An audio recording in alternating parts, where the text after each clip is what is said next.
Hey there all, this is my Criterion list. My Christmas shopping from my Criterions is complete. It's a Criterion Christmas this year, and I have actually have an amazing better half that worked with me to help me figure out what I could get, and I think it's a pretty impressive list. So I'm going to list each one and why I chose them. So these are the 12 Criterions that I have coming, and we'll be opening up on Christmas, and of course I'll be doing an unboxing here as well. Normally I wouldn't say what it is, and I just wait till Christmas, but I'm very excited, and I want to help other people that are going through the same ordeal of having to choose Criterions that they want in their collection. So I went over things and different criteria for my Criterions, and this is what I came up with.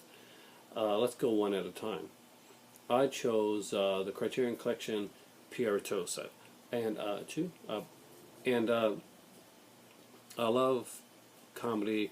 I like slapstick. I love French films, and I watched the trailer to this one, and it looked freaking hilarious. It has his short films as well as his feature films. It's a very Chaplin-esque, very Buster Keaton-y, and I love all of that stuff. I'm a big Harold Lloyd fan. I like Tattoo, and Tati, sorry, and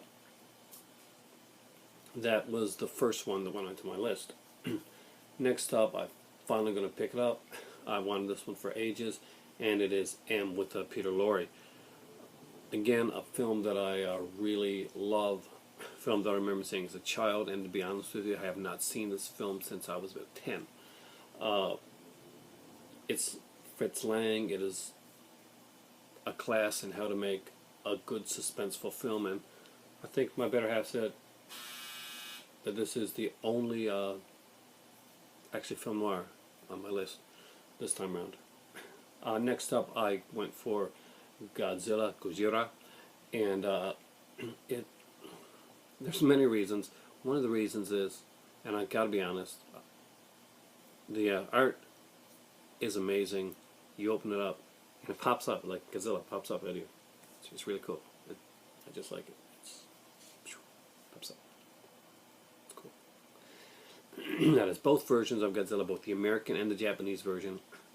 Both are very different. There are some great features on there. They talk to the people that did the costume for Godzilla. There's commentaries on this thing. It's just some great stuff. It's a great monster movie. It's a classic. It belongs in everyone's collection. My son has the Toho version. He's a huge Japanese fan. Hopefully he'll be able to watch this one with me, and we'll look at the different versions, like between the version he got and the version that I have. Criterion is supposedly this is the way the movie is supposed to be. They work with the people to make sure it gets the best representation possible. So I think it's a great classic monster movie, and it's in my collection. It's coming December 25th, inshallah. Monsieur Vadot is a Chaplin film. It's a very different Chaplin film. I like the message behind the film. I like the idea that of the chance that he's taken with this one here. It's a great film. It's very underrated. It's not the normal common comedy that you see from Chaplin. After all, let's not forget that this was originally going to be starring Orson Welles, and the original script for Monsieur Vadot was by Orson Welles. So I kind of got an Orson Welles one in there as well. See? Chaplin did some great stuff with this. I really want to see this. I want to see the features that are on this one here. I'm very excited about this, and I wanted to have a Chaplin. At first I had more Chaplins on my list. I already have Modern Times. This is a great companion piece to that.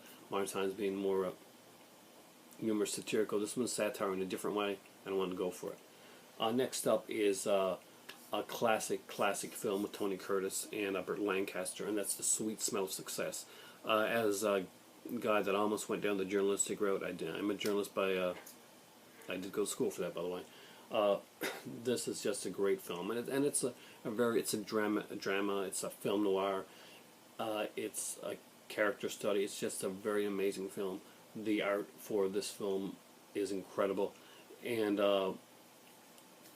they're just some of the great actors of all time. And it's just to see them in their the way that they should be shown. This I can't say I'm very excited about this list of films I've got here. To Be or Not to Be. This is a classic. This is obviously not the Mel Brooks one. This is the original Ernst Lubitsch film, and it's got Jack Benny at his height as an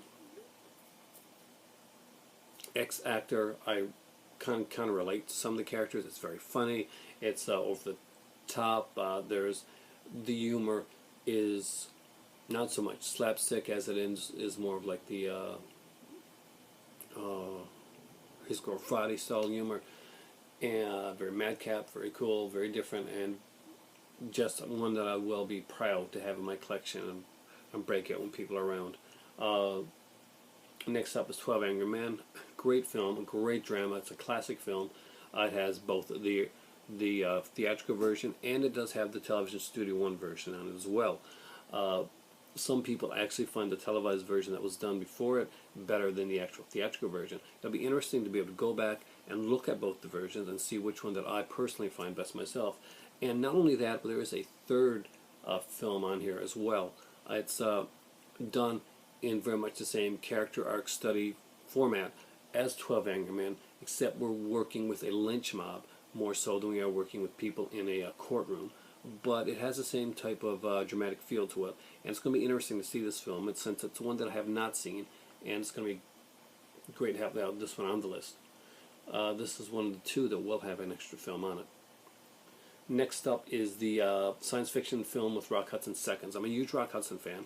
I wanted to have something sci-fi on my list, and I already had Godzilla, which is kind of monstrous sci-fi, I guess, if you want to go that way with it. But Seconds is such a great film, and Frankenheimer is an amazing director. Rock Hudson's, I've always been a big fan of Rock Hudson, and I think this is where he shines in the type of role that he didn't get enough of, but he managed to get this one.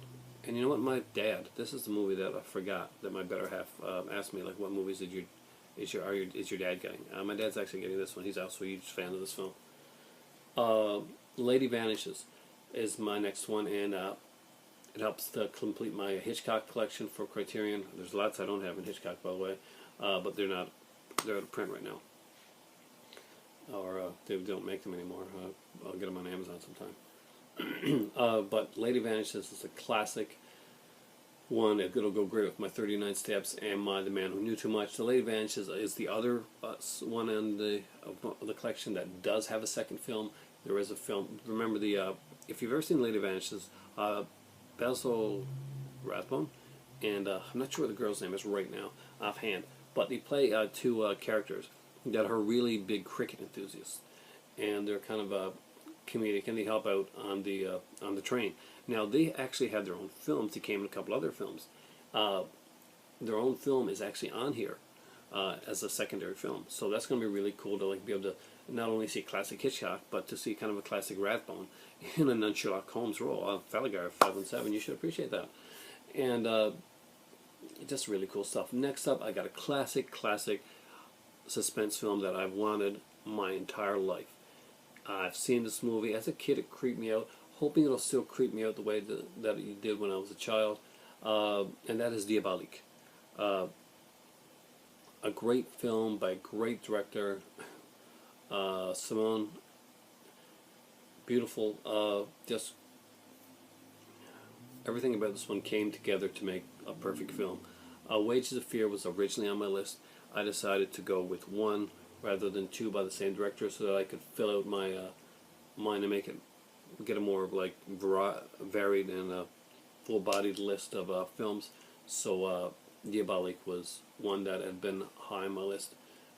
Feature-wise, I'm not sure if there's a lot on it, but it's one where I just want it for the film.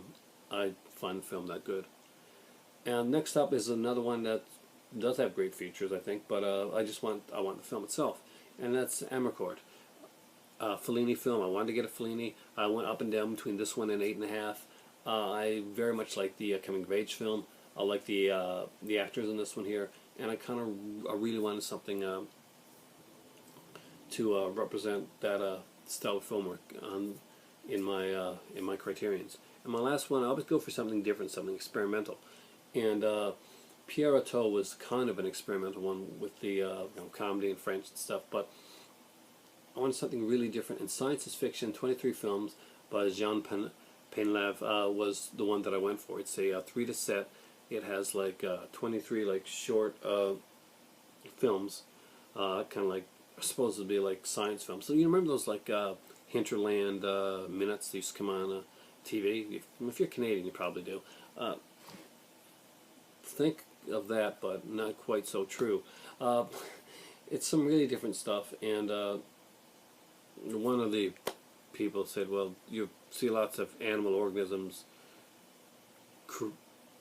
co-creating, which is, yeah. But it's just a great different film.